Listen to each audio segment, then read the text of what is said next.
I've always been a sleepwalker.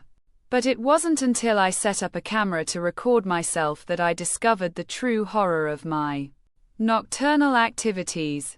At first, I thought it would be a funny way to see what I got up to at night. But what I captured was something that would change my life forever. I've always been a sleepwalker. Or at least that's what my parents told me. As a child, I would often get up in the middle of the night and wander around the house, never really remembering where I went or what I did. As I got older, the sleepwalking continued. But I learned to adapt, making sure to lock my doors and windows, and even setting up a gate at the top of the stairs to prevent myself from wandering downstairs. But despite my precautions, I couldn't shake the feeling that something was off. I would wake up in the morning feeling exhausted, with no memory of what I had done the night before. It was as if I had a whole other life, one that I wasn't conscious of.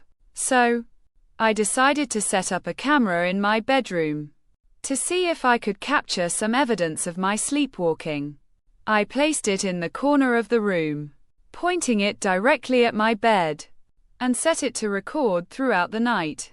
The first few nights, nothing out of the ordinary happened. I would sleepwalk to the bathroom, or get a glass of water from the kitchen. But it was all pretty mundane stuff. But on the fourth night, something strange happened. I woke up to find that the camera had captured a video of me getting out of bed and walking over to my dresser. I opened the top drawer and pulled out a piece of paper and a pen. I then proceeded to write a message in handwriting that wasn't my own. It was a strange, loopy script with words that didn't make sense. I was shocked and more than a little scared. What was I doing at night? And why was I writing in a handwriting that wasn't mine? I decided to keep recording to see if I could capture any more evidence of my nocturnal activities. And what I found was disturbing, to say the least. Over the next few nights, I captured videos of myself doing all sorts of strange things. I would get out of bed and walk over to the window, where I would stare out into the night.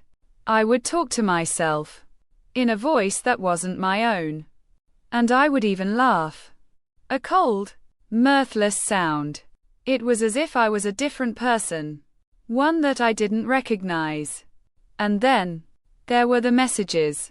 I would write them on pieces of paper, or even on the walls, in that same strange handwriting. They were always the same. A series of numbers and symbols. That didn't make sense to me. But as I looked closer, I started to notice something. The messages were changing, slightly, each night. It was as if I was trying to communicate something, but I didn't know what.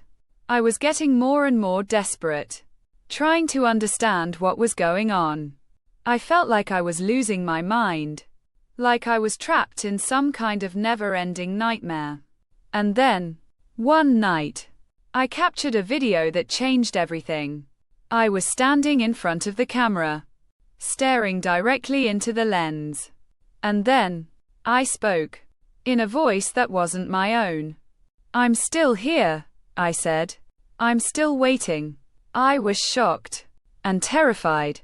Who was I talking to? And what did I mean? I didn't know.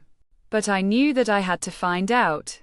I started to investigate, to try and uncover the truth about my sleepwalking.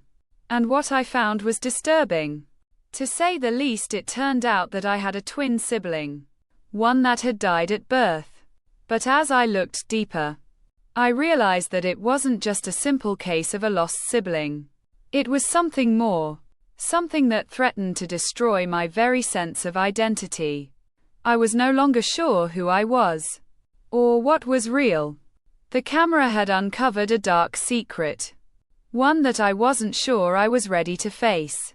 But I knew that I had to, if I wanted to survive.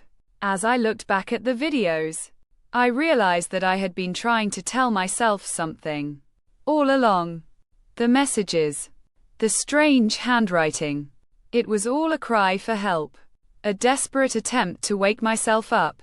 And now? I was awake. And I was faced with the horrifying truth. I was not alone. And I never had been. There was something inside me. Something that had been waiting. Patiently. For its chance to emerge. And now? It was free. And it was coming for me. I'm not sure what the future holds. But I know that I'll never be able to sleep again. Not without wondering what I'll do next. The camera may have captured my sleepwalking. But it also captured something much more sinister. And now? I'm left to face the darkness. Alone.